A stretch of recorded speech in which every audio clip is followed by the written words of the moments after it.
स्वागत है आपका बेसिक शिक्षा CUET पे। मैं जाह्नवी द्विवेदी, आपकी हिंदी की मेंटोर। और आज हम जिस विषय के बारे में बात करने जा रहे हैं वो है हिंदी। और हिंदी का आज का जो उपविषय है वह है वर्णमाला। वर्णमाला हिंदी का सबसे बेसिक सा टॉपिक है जिसके बारे में हम कई बार जिसको हम निगलेक्ट कर देते हैं और बट ये एग्ज़ाम के पॉइंट ऑफ व्यू से काफ़ी इम्पॉर्टेंट टॉपिक है। ठीक है, तो आइए जानते हैं वर्णमाला कहते किसे। वर्णमाला किसे कहते हैं उसको जानने से पहले ये जानना महत्वपूर्ण है कि वर्ण किसे कहते हैं। तो वर्ण किसे कहते हैं? वर्ण उस मूल ध्वनि को कहा जाता है जिसके टुकड़े नहीं किए जा सकते, अर्थात ऐसी ध्वनि जिसके टुकड़े नहीं किए जा सकते। भाषा को जहाँ से भाषा की स्टार्ट होता है, जहाँ से भाषा स्टार्ट होती है, उसका बीज, उसकी नींव ही क्या है? वर्ण है। इसके टुकड़े नहीं किए जा सकते। भाषा में इससे छोटी इकाई हो ही नहीं सकती है। जैसे कि अब देखते हैं का इसके आप टुकड़े नहीं कर सकते। आप कुछ भी कर लीजिए, इसके टुकड़े नहीं हो सकते। अ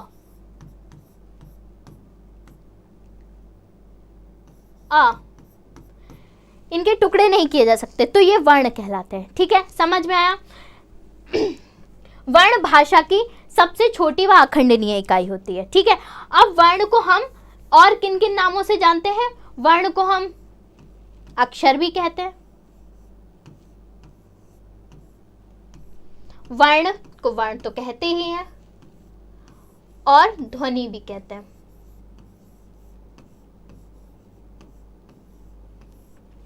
अक्षर अर्थात दो शब्दों से मिलकर बना है, अ प्लस क्षर। ठीक है, अर्थात अक्षर अर्थात जिसके टुकड़े ना किए जा सके, जिसको भंग नहीं किया जा सकता, जो खुद में ही मूल है, जो सबसे छोटी इकाई है, उसके आप टुकड़े क्या करेंगे? वही आपका क्या होता है? अक्षर। जिसके टुकड़े ना किए जा सके वो क्या कहलाता है? अक्षर।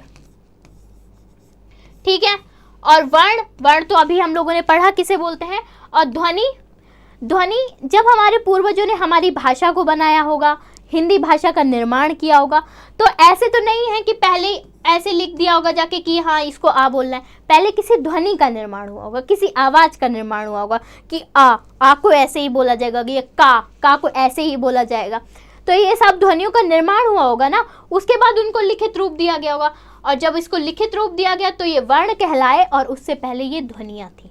ठीक है, लेकिन कुल मिलाकर अक्षर, वर्ण और ध्वनि तीनों एक ही चीजें हैं, वर्ण। ठीक है, लेकिन ये आपके अंडरस्टैंडिंग के लिए कहीं कहीं पे अक्षर दे दिया जाता है, कहीं कहीं पे वर्ण, कहीं कहीं पे ध्वनि। तो इसमें आपको बिल्कुल भी व्यथित होने की आवश्यकता नहीं है, तीनों एक ही चीज़ें होती हैं। लेकिन अभी हमने जैसा कि इनका अर्थ बता दिया कि अक्षर क्यों कहते हैं, ध्वनि क्यों कहते हैं और वर्ण क्यों कहते हैं, तो आपको अच्छी एक अंडरस्टैंडिंग डेवलप हो गई होगी कि हमारे वर्ण हैं क्या। ठीक है, तो अब हम जब जान गए हैं कि वर्ण क्या होता है, तो अब हम देखते हैं कि वर्णमाला किसे कहते हैं।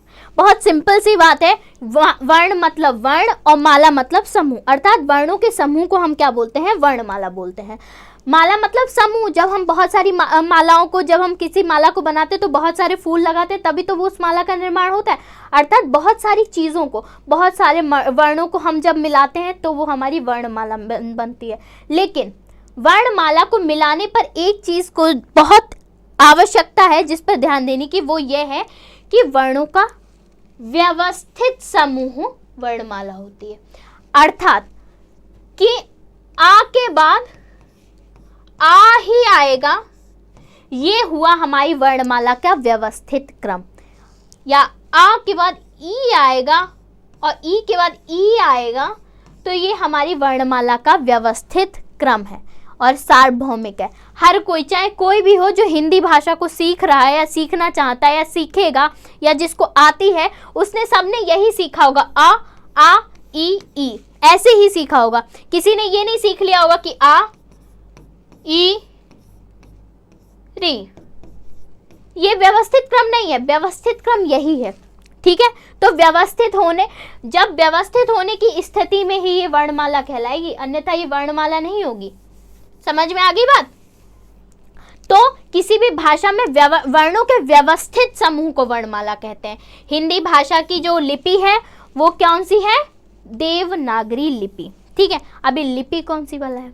लिपि, जब हम किसी भाषा का निर्माण करते हैं तो उनमें जो वर्ण होते हैं उन वर्णों की आकृति इस प्रकार बनेगी तो वो डिसाइड कौन करता है, वो हमारी लिपियों द्वारा डिसाइड होता है। वो हमारी लिपियों में लिखा होता है कि जो हमारा अब ये का है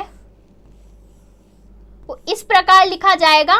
तो ये किसने डिसाइड किया, ये किससे डिसाइड हुआ, हमारी लिपि से डिसाइड हुआ। वरना अगर हमारे पास लिपि ना होती तो हम का किस प्रकार लिखते, आप का किस प्रकार लिखते, कोई किस प्रकार लिखता, कैसे पता चलता कि किसका का है, कौन क्या लिख रहा है ना। तो ये सब उसको व्यवस्थित करने का तरीका किस में आता है, लिपि में आता है। ठीक है, जो ये का है ये का ऐसे लिखा जाएगा, खा है वो खा ऐसे लिखा जाएगा, ऐसे लिखा जाएगा। तो ये सब कौन डिसाइड करता है, ये लिपियों द्वारा डिसाइड होता है। जैसे कि अब हमारा इंग्लिश में ए है जो ऐसे लिखा जाएगा, तो वो किससे डिसाइड होता है, वो उसकी लिपि से डिसाइड होता है जो कौन सी है, रोमन लिपि है। आप सबको ही पता होगा। हमारी संस्कृत भाषा की लिपि को क्या बोलते हैं, ब्राह्मी लिपि, और हमारी पंजाबी की गुरुमुखी बोलते हैं उसकी लिपि को। ठीक है, उम्मीद करते हैं इतना समझ आया होगा आप लोगों को। चलिए फिर आगे बढ़ते हैं।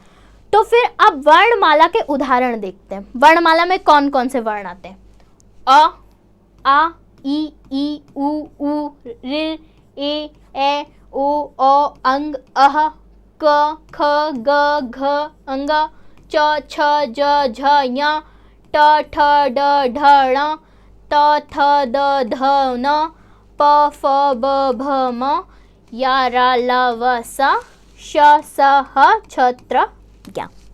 ठीक है, अब देखिए इसमें भी आप इसको वर्णमाला हमने कब कहा, जब एक ये व्यवस्थित क्रम में, जैसे हमने बचपन से पढ़ते आ रहे हैं कि अ के बाद आ आएगा, आ के बाद ई के बाद ई के बाद उ के बाद उ, ऐसे करके आएगा। तो ये एक व्यवस्थित क्रम हुआ ना, तभी ये वर्णमाला बनी। ये सब सीक्वेंस में है, इसलिए ये व्यवस्थित क्रम हुआ। व्यवस्थित क्रम होने के कारण ही इसको वर्णमाला कहा गया। ठीक है, समझ में आ गया। और हमारी वर्णमाला में कितने अक्षर होते हैं, 52। ठीक है, ये याद रखिएगा, कहीं पे कुछ भी लिखा हो आपको 52 ही लिखना है, 52 ही होते हैं अक्षर। ठीक है, चलिए फिर आगे बढ़ते हैं। अब हमें पता चल गया है कि वर्ण किसे कहते हैं, वर्णमाला किसे कहते हैं। तो अब हम आगे बढ़ते हैं वर्णमाला के प्रकार पे। वर्णमाला के कितने प्रकार होते हैं, वर्णमाला के मुख्यतः कितने प्रकार होते हैं, 2 प्रकार होते हैं, बट होते 3 हैं, बट मुख्यतः 2 प्रकार के होते हैं। ठीक है, कौन कौन से, चलिए जानते हैं। स्वर, व्यंजन और अयोगवाह। मुख्य रूप से कौन से होते हैं, स्वर और व्यंजन, लेकिन अयोगवाह भी होता है। ठीक है, तीनों अपना अपना महत्व रखते हैं। चलिए अब तीनों के बारे में हम लोग विस्तार से पढ़ते हैं। चलिए, स्वर किसे कहते हैं, जो वर्ण स्वतंत्र रूप से बोले जा सके उन्हें हम स्वर कहते हैं। जैसे कि अ, आ, ई, उ, री, सॉरी,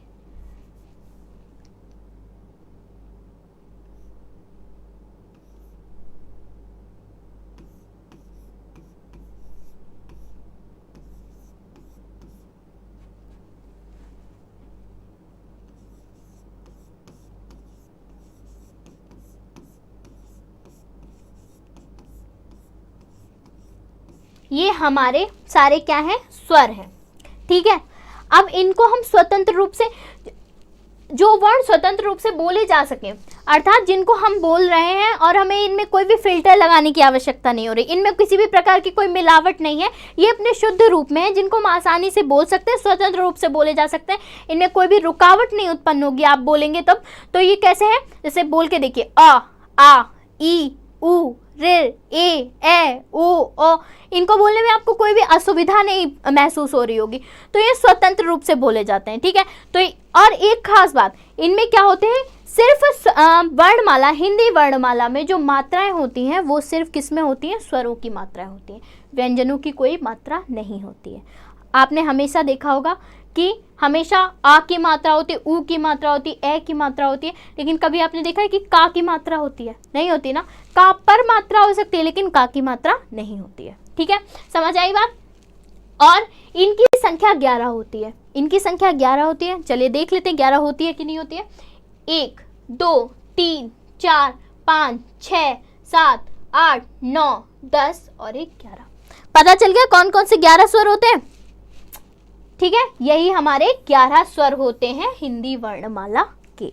ठीक है, अब देखते हैं इन स्वरों के भी प्रकार होते हैं। तो उत्पत्ति के आधार पर स्वरों के प्रकार, उत्पत्ति के आधार पर हमारे स्वरों के भी 3 प्रकार होते हैं। कौन कौन से, चलो देखते हैं। हर्ष स्वर। अब ये हर्ष स्वर क्या होते हैं? जिन स्वरों को बोलने पर बहुत कम समय लगता है उन्हें हम क्या बोलते हैं? हर्ष स्वर। जैसे अ, ई, उ, ऋ। ठीक है, अब हर्ष स्वर क्या होते हैं? जिनको हम बहुत कम समय में और आसानी से बोल लेते हैं वो हमारे क्या कहलाते हैं? हर्ष स्वर कहलाते हैं। कैसे? अ, ई, उ, ऋ, बहुत कम समय लग रहा है और एफर्टलेसली हम लोग इनको बोल भी पा रहे हैं। अ, ई, उ, ऋ, है ना? तो ये हमारे क्या हुए? हर्ष स्वर हुए। जिनको बोलने में बहुत कम समय लगता है और आसानी से बोले जा सकते हैं उन्हें हम क्या बोलते हैं? हर्ष स्वर बोलते हैं। अब इसमें अ, ई, उ, ऋ आते हैं। ठीक है, तो इनकी संख्या कितनी होती है? हर्ष स्वर की संख्या कितनी होती है? 4। ठीक है, समझ में आया? स्वरों की संख्या होती है 11, जिसमें से हर्ष स्वर की संख्या होती है 4। ठीक है, और फिर आता है हमारा दीर्घ स्वर। अब दीर्घ स्वर क्या होता है? जिन स्वरों को बोलने में हर्ष स्वर से दुगना समय लगता है वो हमारे कौन कहलाते हैं? दीर्घ स्वर कहलाते हैं। जैसे आ, ई, उ, ए, ओ, औ और ए। ठीक है, ये हमारे क्या कहलाते हैं? दीर्घ स्वर कहलाते हैं, क्योंकि इनको बोलने में जैसे जो हमारा आ है वो अ और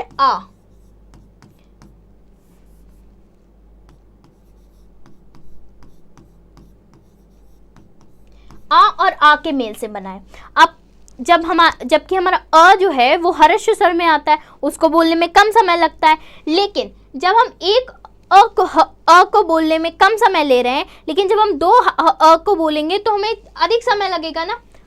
मान लीजिए अ को बोलने में हमें इतना समय लग रहा है तो हमें 2 अ को एक साथ बोलने में ज़्यादा समय लगेगा ना, दुगना समय लगेगा। तो वो हमारा क्या हो गया? दीर्घ स्वर हो गया। तो वो हमारा किस में आता है? दीर्घ स्वर में आता है, क्योंकि वो निर्माण करता है आ का।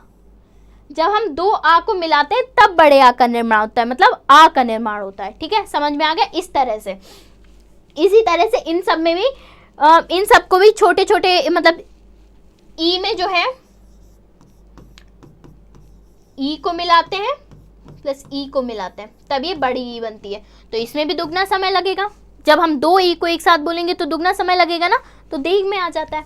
इस प्रकार से ये है हमारे। ठीक है, फिर दीर्घ स्वर के भी 2 प्रकार होते हैं। अब ये चीज देखिए, जो हमारे स्वरों के प्रकार होते हैं उनमें जो भी दीर्घ स्वर होते हैं उनके भी 2 प्रकार होते हैं। कौन कौन से? उनके बारे में जानते हैं। मूल दीर्घ स्वर। अब ये मूल दीर्घ स्वर क्या होता है? मूल दीर्घ स्वर कौन कौन से होते हैं? आ, उ और ई। देखिए, जब हमने अ और आ लिखा तो ये बना आ। इतना तो आपको समझ में आया। ठीक है, जब हम एक जैसे 2 स्वरों को मिलाते हैं, एक जैसे 2 स्वरों को मिलाकर जब हम तीसरे किसी स्वर का निर्माण करते हैं तो वहां पे हमारी मूल दीर्घ स्वर आता है। ठीक है, उसे हम क्या बोलते हैं? मूल दीर्घ स्वर कहते हैं। जैसे देखिए आ है, आ हमारा मूल दीर्घ स्वर है। किन से बना है? 2 एक जैसे स्वरों को मिला के, अ और आ। जैसे उ जो है हमारा, वो किससे बना है? उ और उ। 2 हमारे स्वरों को मिला के हमारा जो है उ मूल दीर्घ स्वर बनता है। ठीक है, इसी प्रकार से ई और ई को मिला के हमारा ई बनता है, जो कि हमारा मूल दीर्घ स्वर है। समझ में आया? और इसको हम दूसरे नाम से, पता है किस नाम से जानते हैं? सजातीय।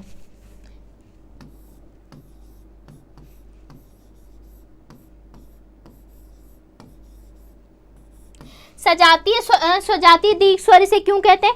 सजातीय दीर्घ स्वर भी इसे इसलिए कहा जाता है क्योंकि इसमें हम दो समान स्वरों के मेल से बना है, इसलिए इसे सजातीय कहते हैं। सजातीय मतलब समान। ठीक है, दोनों एक जाति, समान जाति के जो होते हैं उनके मेल से बना है, इसलिए इसे सजातीय कहते हैं। ठीक है, इसे बोलते हैं सजातीय भी बोलते हैं। और ये संयुक्त, फिर दूसरा प्रकार कौन सा होता है? संयुक्त स्वर। ठीक है, संयुक्त दीर्घ स्वर। ठीक है, अब ये क्या होता है? संयुक्त दीर्घ स्वर। संयुक्त दीर्घ स्वर जो होते हैं इनको हम विजातीय दीर्घ स्वर भी बोलते हैं। ठीक है, लिख लीजिए।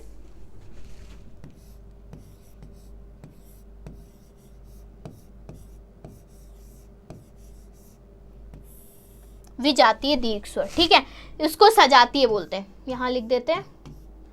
इतनी तो अंडरस्टैंडिंग होगी आप लोगों में कि आप समझ जाइए, सजातीय। ठीक है, तो इसको सजातीय और इसको विजातीय। विजातीय मतलब अलग अलग जातियों का। अब कैसे, इनमें क्या होता है, अब ये इसके कितने प्रकार होते हैं, ये ए ओ औ।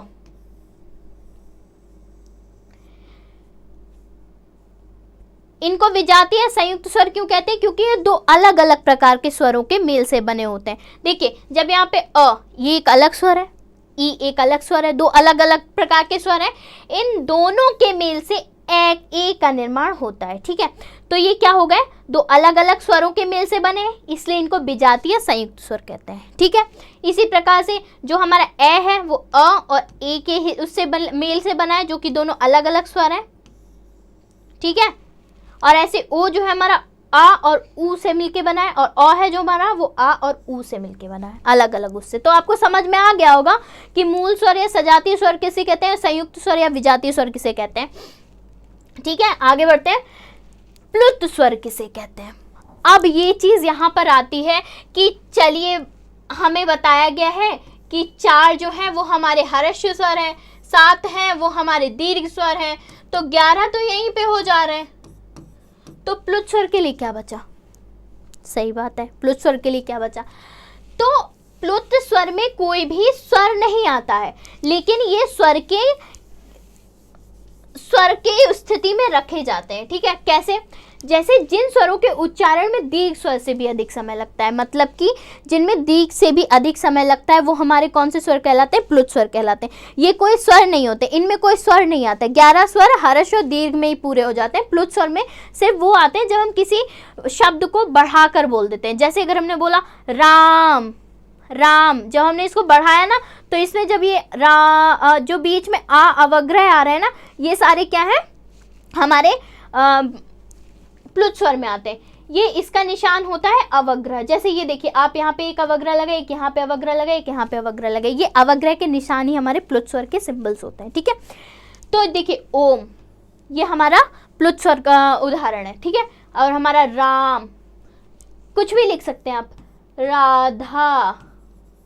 ठीक है, ऐसे करके समझ में आ गया होगा। ठीक है, कि प्लुत स्वर किसे कहते हैं। ठीक है, तो अब हम देखते हैं स्वरों के उच्चारण के हिसाब से स्वरों के प्रकार कितने होते हैं।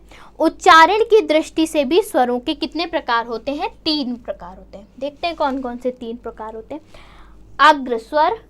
अब अग्रस्वर क्या होता है, पहला प्रकार होता है अग्रस्वर उच्चारण की दृष्टि से। कौन सा, जिन स्वरों के उच्चारण में जीव्या का अग्रभाग ऊपर उठता है उसे अग्रस्वर कहते हैं। जैसे कि ई ए। ठीक है, बोल के देखते हैं जीव्या का। अब आप इनमें जब आप खुद से बोलेंगे ना, तब आपको समझ में आएगा कि ये किस तरह से चीज़ें वर्क कर रही हैं, किस तरह से प्रोसेस हो रही हैं चीज़ें। अब आप अपने दिमाग को थोड़ा चलाएंगे और अपने मुंह को थोड़ा सी एक्टिविटी कराएंगे, तो आपको समझ में आएगा कि ये कैसे हो रहा है। देखिए, जिन स्वरों के उच्चारण में जीव्या का अग्रभाग, मतलब जो हमारी जीभ है, जीव्या मतलब जीभ जो है उसका आगे का भाग, मतलब जो आगे की जीभ है हमारी, उसका आगे का अग्रभाग ऊपर उठता है। जब आप इनको प्रोनाउंस करेंगे, इनको बोलेंगे, तो ये हमारे जीभ के आगे का भाग उठता है। बोल के देखिए, ई ए। देखेंगे कि हमारी जीभ के आगे का भाग उठ रहा है। आप बिना जीभ के आगे के भाग को उठाए आप ये बोल ही नहीं सकते। ठीक है, समझ में आया। तो ये हमारे किस में आ गए, अग्रस्वर में आ गए। ठीक है, समझ आ गया होगा अग्रस्वर। अब हम बढ़ते हैं मध्य स्वर। मध्य स्वर किसे कहते हैं, जिन स्वरों के उच्चारण में जीव्या समान अवस्था में रहती है, मतलब कि इसमें जीव्या कोई एक्टिविटी करती नहीं, जीव्या कोई क्रिया नहीं करती, जीव्या अपनी अवस्था में रहती है, बस एक मुंह से एक ध्वनि निकलती है, और वो ध्वनि क्या है, उसमें सिर्फ एक ही आता है, अ। बोल के देखिए, अ। आपकी जीभ कोई भी एक्टिविटी नहीं कर रही, कोई क्रिया नहीं कर रही है, तब भी ध्वनि आ रही है, वो कौन सी, अ। तो ये किस में आता है, मध्य स्वर में आता है। ठीक है, मध्य स्वर समझ आ गया। अब आगे बढ़ते हैं पश्च स्वर। पश्च स्वर क्या होता है, जिन स्वरों के उच्चारण में जीव्या का पश्च भाग ऊपर उठता है उसे पश्च स्वर कहते हैं। नाम से ही क्लियर हो रही है चीजें। तो इसमें क्या आता है, आ, उ, ओ, औ, उ। ठीक है। अब पश्च में क्या, जिसमें जिनके उच्चारण में जीव्या का पिछला भाग, मतलब पीछे का जो जीव्या का पिछला भाग होता है, जहाँ से हमारी जीभ स्टार्ट होती है, पीछे से जहाँ से हमारी जीभ स्टार्ट होती है, उसे हम लोग जीव्या का पिछला भाग कहते हैं, जीभ का पिछला भाग कहते हैं। उसमें क्या होता है, अब आप इनको बोल के देखेंगे, वो हमारी जीव्या का पिछला भाग उठता है, जैसे आ, उ, ओ, औ, उ, बोल के देखिए, आपको पता चलेगा कि इसमें हमारी जीव्या के पीछे का भाग उठता है, तभी हम इनको प्रोनाउंस कर पाते हैं, बोल पाते हैं, उच्चारण कर पाते हैं इनका। ठीक है, समझ में आ गया। अब इनको इनकी शॉर्ट ट्रिक ऐसे समझ लीजिए, अग्र में आप अग्रीय लगा लीजिए, अग्र को आप अग्रीय कर दीजिए, तो आपको समझ आ जाएगा कि अग्री ई ए, अग्री ई ए, ई इसमें आ जा रहा है, 3 इसमें आ जा रहे हैं। ठीक है, समझ आ गया होगा। और मध्य में तो अब आप देख ही लीजिए, सिर्फ एक ही है, इसमें तो कुछ याद करने की आपको आवश्यकता भी नहीं है। और पश्च स्वर में क्या है, ये 3 मतलब बाकी बचे कुचे किस में आएंगे, सारे पश्च स्वर में आ जाएंगे। समझ आई, पल्ले पड़ गया होगा। ठीक है, अब इसके बाद इसकी एक ट्रिक और है, अग्रस्वर। अग्रस्वर में जीभ का आगे का हिस्सा उठता है, पश्च स्वर में जीभ का पीछे का हिस्सा उठता है, और मध्य स्वर, मध्य में कुछ नहीं होता है, अपनी क्रिया ही नहीं होती है, बस अपने स्थिर रहती है, अपने स्थान पे जीभ रहती है, और बस काम होता जाता है। ठीक है, समझ आ गया होगा। चलो आगे बढ़ते हैं। अब हमने जब स्वरों के प्रकार पढ़ लिए और उनके भी प्रकार पढ़ लिए, तो अब हम आते हैं अपने व्यंजन पे, वर्णमाला के दूसरे प्रकार पे, जो कि है व्यंजन, उस पर आते हैं। तो हम ये जानते हैं व्यंजन किसे कहते हैं, चलिए पढ़ते हैं। जिन वर्णों को बोलने के लिए स्वरों की सहायता लेनी पड़ती है, उन्हें हम व्यंजन कहते हैं। अब आप ये सोचेंगे कि स्वर की सहायता कहाँ ले रहे हैं, हम का बोल रहे हैं, खा बोल रहे हैं, गा बोल रहे हैं, कहाँ स्वर की सहायता ले रहे हैं, लेकिन नहीं। देखो, जब हम लिखते हैं, क लिखते तो ऐसे हैं, लेकिन इसमें जो हिडन होता है वो ये होता है, तब जाके ये का बनता है। ठीक है, ये हिडन होता है, लेकिन इसकी सहायता के बिना हम क बोल ही नहीं सकते। देखिए, क, का, दोनों में अंतर है। ठीक है, ये क है, ये का। ठीक है, ख,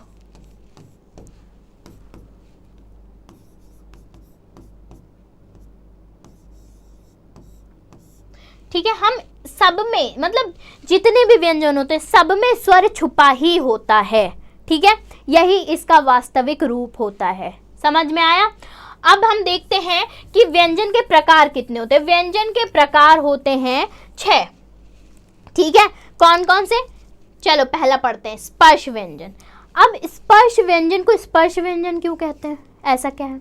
स्पर्श व्यंजन में क्या होता है, हमारी जो जीभ है, हमारी जो जीव्या है, वो हमारे मुंह के किसी ना किसी भाग को स्पर्श कर रही होती, छू रही होती, इसलिए उसे स्पर्श व्यंजन कहा जाता है। कैसे, देखिए, और स्पर्श व्यंजन के भी कितने प्रकार होते हैं, 5 प्रकार होते हैं। इन्हें 5 वर्गों में विभाजित किया गया है, क वर्ग, च वर्ग, ट वर्ग, त वर्ग और प वर्ग।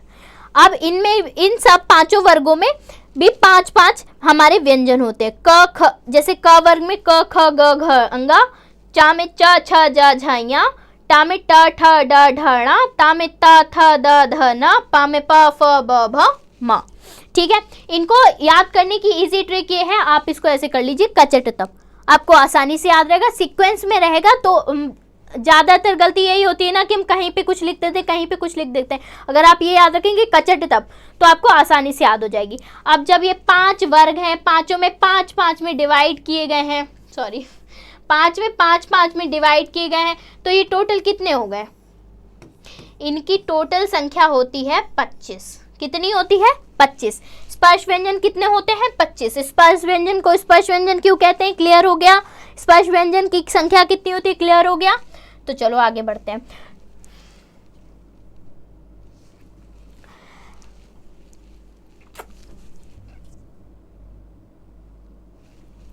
और स्पर्श व्यंजन में ही जो ये 5वां जो इसका व्यंजन होता है ना, पंचमाक्षर होता है ना, स्पर्श व्यंजन के वर्ग में ही, इसको हम लोग क्या बोलते हैं, नासिक्य, नासिक्य या अनुनासिक व्यंजन। ठीक है, पंचमाक्षर। और इसे नासिक्य या अनुनासिक व्यंजन क्यों कहते हैं, क्योंकि इसमें जो हम जब इनका उच्चारण करते हैं, जब हम इनका उच्चारण करते हैं तो हमारी नाक से आवाज़ आती है, नाक का प्रयोग होता है, हमारी नासिका का प्रयोग होता है। जैसे बोल के देखिए, अंग, ण, न, मा, ठीक है, और एक रह गया हमारा इया, ठीक है। ये हमारे, जब हम इनको आप इनको प्रोनाउंस करेंगे तो आपको उच्चारण करेंगे तो आपको पता चलेगा कि इसमें हमारी नाक से हम ये शब्दों को इन वर्णों को हम नाक से बोल रहे हैं। देखिए, अंग, ण, न, मा, य, ठीक है। तो इसमें नासिका का प्रयोग हो रहा है, इसलिए इसे अनुनासिक या नासिक के व्यंजन कहते हैं। समझ में आ गया? ठीक है, फिर हम तीसरे प्रकार पे बढ़ते हैं जो है अंतस्थ व्यंजन। अब अंतस्थ व्यंजन क्या होता है? जिन वर्णों के उच्चारण में मुख बड़ा संकुचित हो जाता है, फिर भी वायु स्वरों की भांति बीच से निकल जाती है। मतलब कि जिसमें हमारा मुख तो कम खुलता है, लेकिन फिर भी क्या होता है, वो स्पष्ट और उचित, मतलब जिस हिसाब से निकलने चाहिए उस हिसाब से वर्ण, मतलब हमारे वर्ण जो निकलते हैं, हमारे जो व्यंजन है वो अच्छी तरह से निकलते हैं। जैसे कि य, र, ल, व, ठीक है। हम देखिए कितना छोटा मुंह खोल रहे हैं, य, र, ल, व, लेकिन फिर भी स्पष्ट निकल रहे हैं ना। जो हम व्यंजन, जिन व्यंजनों का उच्चारण करना चाहते हैं वही व्यंजन निकल रहे हैं ना। तो ये हमारे किस में आते हैं? अंतस्थ। अंतस्थ से मतलब अंदर से निकलते हैं। य, र, ल, व, लग रहा होगा पेट से बोल रहे हैं ना। तो ये हमारे किस में आते हैं? अंतस्थ में आते हैं। य, र, ल, व, य, र, ल, व, ठीक है। समझ आ गया अंतस्थ व्यंजन किसे कहते हैं? चलिए आगे बढ़ते हैं। ऊष्म व्यंजन। अब ऊष्म व्यंजन किसे कहते हैं? जिन व्यंजनों के उच्चारण में एक प्रकार की गर्माहट सी प्रतीत होती है उन्हें हम क्या कहते हैं? ऊष्म व्यंजन कहते हैं। ऊष्म से ही पता चल रहा होगा कि ऊष्मा मतलब गर्माहट। जिन व्यंजनों को बोलने में हमें अपने खुद से लगे कि हाँ मुंह से गर्माहट से निकल रही है, तो उन्हें हम क्या बोलेंगे? ऊष्म व्यंजन बोलेंगे। ये कौन कौन से होते हैं? ये भी चार होते हैं, श, श, सा और ह, ठीक है। अब देखिए चार हो गए ना, ये 1 2 3 4। जब आप इनको प्रोनाउंस करेंगे, इनका उच्चारण करेंगे तो ये देखिए श, स, सा, ह, लग रहा है ना मुंह से हवा, गर्म हवा निकल रही है ना। तो ये हमारे किस में आ गए? ऊष्म व्यंजन में आ गए। जब आप इनको बोल के देखेंगे ना, इन सारे व्यंजनों को जब आप बोल के देखेंगे तो आपको कुछ भी एफर्ट्स डालने की जरूरत ही नहीं होगी, खुद से आएगा दिमाग में, अरे भाई इसमें ये क्रिया हो रही है तो ये इसमें आ जाएगा, ये क्रिया हो रही है इसमें आ जाएगा। थोड़ा सा दिमाग लगाने की आवश्यकता है, बाकी इनमें कुछ भी नहीं है, सब कुछ ऐसे ही है, कुछ भी रॉकेट साइंस नहीं है इसमें। चलिए आगे बढ़ते हैं। फिर हमारा आता है पांचवा, जो कि है उत्क्षिप्त व्यंजन। अब ये उत्क्षिप्त व्यंजन क्या होते हैं? जिन व्यंजनों के उच्चारण में जिह्वा की उल्टी हुई नोक तालु को झटके से छूकर हट जाती है, वो क्या कहते हैं? उत्क्षिप्त व्यंजन कहते हैं। उत्क्षिप्त व्यंजन को एक और नाम से जानते हैं हम लोग,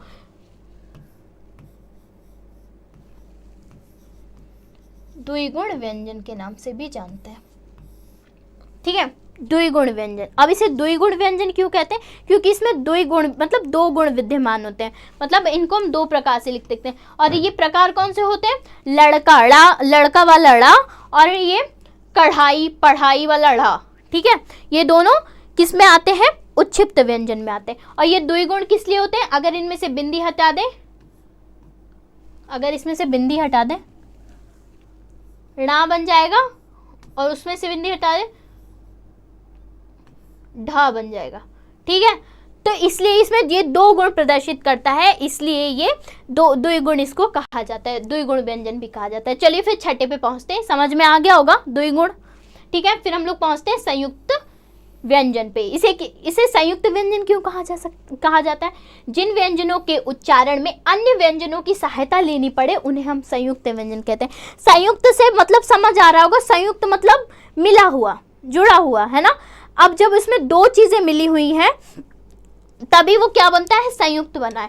जैसे कि अब इसमें क्या है कि देखिए हमने 2 व्यंजनों की सहायता ली है, तब हमने तीसरा व्यंजन बनाया। देखिए इसमें त, र, त्र, ज, य, ज्ञ, और श्रा के लिए श और र, ये मिलाया तब बने। ये एग्जाम के पॉइंट ऑफ व्यू से इंपॉर्टेंट है कि ये छा जो है वो किन किन व्यंजनों के मेल से बना है। ये क और शा के मेल से बना है, ये ता और रा के मेल से बना है, ये जा और या के मेल से बना है, और ये श्रा जो है वो श और रा के मेल से बना है। इस चीज़ को याद रखने की आवश्यकता है, ठीक है।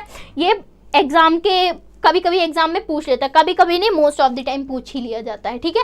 तो इनको याद करने की जरूरत है, नोट डाउन कर लीजिएगा, ठीक है। आगे बढ़ते हैं। अब देखते हैं उच्चारण की दृष्टि से। वो हमारे हो गए। अब हम देखते हैं उच्चारण। सामान्यतः हमारे 6 प्रकार के होते हैं, लेकिन उच्चारण की दृष्टि से देखे जाए तो ये व्यंजन हमारे कितने प्रकार के होते हैं? 8 प्रकार के होते हैं। देखते हैं कैसे। कंठ्य व्यंजन। कंठ्य व्यंजन क्या होते हैं?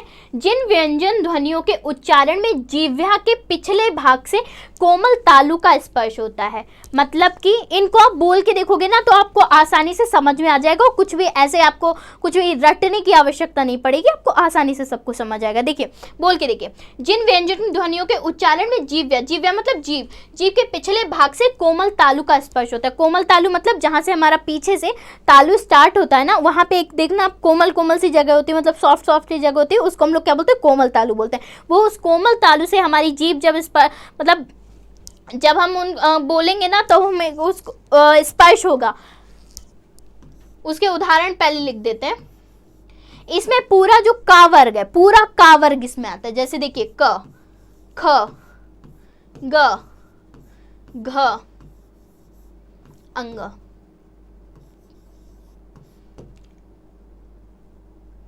ठीक है, ये पूरा हमारा किस में आता है?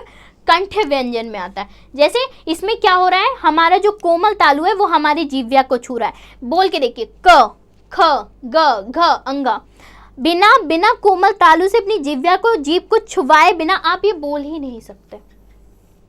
मेरे हिसाब से इम्पॉसिबल है। ठीक है, तो आपको समझ आया कि इसे कंठ्य व्यंजन में कंठ्य व्यंजन के मतलब इन्हें कंठ्य व्यंजन क्यों कहा जाता है? क, ख, ग, घ या अंगा को, क्योंकि ये कंठ से बोले जाते हैं। कंठ और मतलब कंठ से तो सभी बोले जाते हैं, मतलब तालु के कोमल भाग को जीह्वा से स्पर्श कराने पर ये ध्वनियां निकलती हैं, इसलिए इनको क्या बोला जाता है? कंठ्य व्यंजन बोला जाता है। इसको अगर आपको ऐसे भी नहीं याद हो रहा है, अगर लग रहा है कि ऐसे भी नहीं याद कर सकते, तो इसकी एक और शॉर्ट ट्रिक ये है कि देखिए, कंठ है ये, कंठ का याद रखिए, क, और इसमें याद रखिए कि पूरा क वर्ग। ऐसे आपको याद रहेगा कि का वर्ग जो पूरा है वो कंठ में आता है, कंठ का और का वर्ग। तो ऐसे याद करना आई थिंक ज़्यादा आसान हो जाएगा आप लोगों के लिए। ठीक है, तो समझ आ गए कंठ व्यंजन किसे कहते हैं। फिर हम देखते हैं सेकेंड वाला, तालव्य व्यंजन। तालव्य व्यंजन किसे कहते हैं? जिन व्यंजनों के उच्चारण में जीह्वा का अग्रभाग, अग्र मतलब आगे वाला भाग, कठोर तालु को स्पर्श करता है। जो हमारी जीह्वा का आगा, जीभ की जो आगे वाला भाग होता है वो हमारे तालु, जो रियल तालु है, जो कठोर सा है, उसको स्पर्श करता है। तो तब जो ध्वनियाँ निकलती हैं, जो स्वर निकलते हैं, जिन स्वरों का उच्चारण होता है, वो हमारे क्या कहलाते हैं? तालव्य व्यंजन। कौन कौन से हैं? च, छ, ज, झ, या और श और आ। इसमें पूरा च वर्ग आता है और उसके अलावा क्या आता है? श और या। ठीक है, समझ में आ गया? मतलब हम जब इनको बोल के देखिए आप, अगर हम अपनी जीह्वा का अग्रभाग है, जो हमारी जीभ की आगे का भाग है, उसको हम अपने तालु, कठोर तालु से, जो हमारा तालु है, उसको बिना स्पर्श कराए हम इनको बोल ही नहीं सकते। बोल के देख लीजिए, च, छ, ज, झ, या, श, ह, या। आपको महसूस होगा कि आपकी जो जीभ है वो आपके तालु को स्पर्श कर रही है। ठीक है, समझ आया? ऐसे बोल के देखेंगे तो आसानी रहेगी आप लोगों को। फिर हम देखते हैं मूर्धन्य व्यंजन किसे कहते हैं। कठोर तालु के मध्य भाग को मूर्धा कहते हैं। मूर्धा किसे कहते हैं? जो एक हमारा होता है कोमल तालु होता है, एक कठोर तालु होता है। कोमल तालु कठोर तालु के बीच का जो भाग होता है, जहाँ से हमारा मुंह स्टार्ट होता है ना, वहाँ पे जो एक सॉफ्ट जगह होती है वो हमारा होता है कोमल तालु। और जो हमारा तालु मतलब जो हमारा तालु होता है वो तालु होता ही है, और जो हमारे बीच का भाग होता है ना, उसको हम लोग क्या बोलते हैं? मध्य तालु। ठीक है, उसको हम लोग क्या बोलते हैं? मध्य तालु या मूर्धा बोलते हैं। ठीक है, तो मूर्धा कहलाता है जब जीह्वा की उल्टी हुई नोक का निचला भाग मूर्धा को स्पर्श करता है, तो वो क्या कहलाते हैं? मूर्धन्य। मूर्धन्य में मतलब जो हमारी जीभ है वो उल्टी होके मुड़ के हमारे तालु को, पीछे वाले भाग को, मतलब मध्य भाग को छूती है। उसमें कौन कौन से आते हैं? ट, ठ, ड, ढ, ण। मतलब इसमें पूरा ट वर्ग आता है। ये ऐसे देख लीजिए, इसमें पूरा हमारा ट वर्ग आता है, ट, ठ, ड, ढ, ण। देखिए, और इसमें देखेंगे आप कि उल्टा, आपकी जीभ उल्टी होके आपके तालु को छू रही, ट, ठ, ड, ढ, ण, है ना। तो इस तरह से। फिर दंत व्यंजन, जो हमारा चौथा प्रकार है वो है दंत व्यंजन। दंत व्यंजन कैसे? जीह्वा की नोक ऊपरी दांतों को स्पर्श करती है। जो हमारी जीभ है उसके आगे की जो नोक है वो हमारे ऊपरी दांतों को स्पर्श करती है, तो वो हमारे कौन से होते हैं? दंत व्यंजन होते हैं। कैसे? कौन कौन से होते हैं? त, थ, द, ध और स। ठीक है, समझ में आया? बोल के देखिए, त, थ। ऐसा लग रहा है ना कि हमारा जो जीभ है वो हमारे ऊपर वाले दांतों को टच कर रही है, स्पर्श कर रही है। त, थ, द, ध, स, है ना। फिर आते हैं हम लोग अपने पांचवें प्रकार पे, जो कि है ओष्ठ व्यंजन। अब ओष्ठ व्यंजन क्या होता है? जिन व्यंजनों के उच्चारण में दोनों ओष्ठ द्वारा सांस का अवरोध होता है वो क्या कहलाते हैं? ओष्ठ व्यंजन। कौन कौन से होते हैं? प, फ, ब, भ, म। जब हमारे दोनों होंठ आपस में टकराते हैं तो वहां पे क्या होता है? ओष्ठ व्यंजन। ऐसे याद रखिए, बोल के देख लीजिए, प, फ, ब, भ, म। दोनों होंठ एक दूसरे से टकरा रहे हैं ना, तो यहाँ पे क्या हुआ? ओष्ठ व्यंजन हुआ। छठा प्रकार देखते हैं, दंत्योष्ठ व्यंजन। दंत्योष्ठ मतलब दांत और होंठ, मतलब जिनमें दांत और होंठ दोनों से कार्य लेते हैं। चलिए परिभाषा देखते हैं। जिन व्यंजनों के उच्चारण में निचला होंठ दांतों को स्पर्श करता है, जो हमारा नीचे वाला होंठ है वो हमारे दांतों को स्पर्श कर रहा है, तो वहां पे कौन सा होता है? दंत्योष्ठ व्यंजन होता है। दंत्योष्ठ व्यंजन का उदाहरण क्या है? सिर्फ वा। बोल के देखिए वा को, वा। बोलने से चीजें आसान हो जाएंगी, मैं बार बार कह रही हूँ, चीजें आसान हो जाएंगी अगर आप बोलेंगे व। ठीक है, देखिए आपके जो जीव्या मतलब जो आपके दांत और आपके जो होंठ हैं, जो आपके होंठ का निचला भाग है वो आपके दांत, ऊपरी दांत को टच कर रहा है, छू रहा है, स्पर्श कर रहा है। ठीक है, तो वहां पे दंतोष्ठ हुआ। इसका उदाहरण सिर्फ एक है व। याद रख लीजिए, ये तो याद कर लेंगे आप लोग। फिर आप लोगों का आता है वत्स व्यंजन। वत्स व्यंजन क्या होता है? जीव्या ऊपरी मसूड़ों को स्पर्श करती है, मतलब कि जो हमारे मसूड़े होते हैं, हमारी जो जीभ है वो हमारे ऊपरी मसूड़ों को स्पर्श करती है। चलिए इनके उदाहरण को बोल के देखेंगे तो आपको समझ आ जाएगा। देखिए, न, र, ल। जो हमारी जीभ है वो हमारे ऊपर के मसूड़ों को टच कर रही है, न, र, ल, है ना। तो यहाँ पे कौन सी होगी? हमारी वत्स व्यंजन। ठीक है, अब हम लोग देखते हैं आठवां, स्वरयंत्र मुखी काकल्य व्यंजन।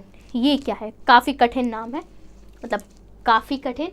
जिन वर्णों के उच्चारण में अंदर से आती हुई श्वास यंत्रमुखी पर संघर्ष उत्पन्न करती है, वहां पे क्या होता है? स्वरयंत्रमुखी काकल्य व्यंजन होता है।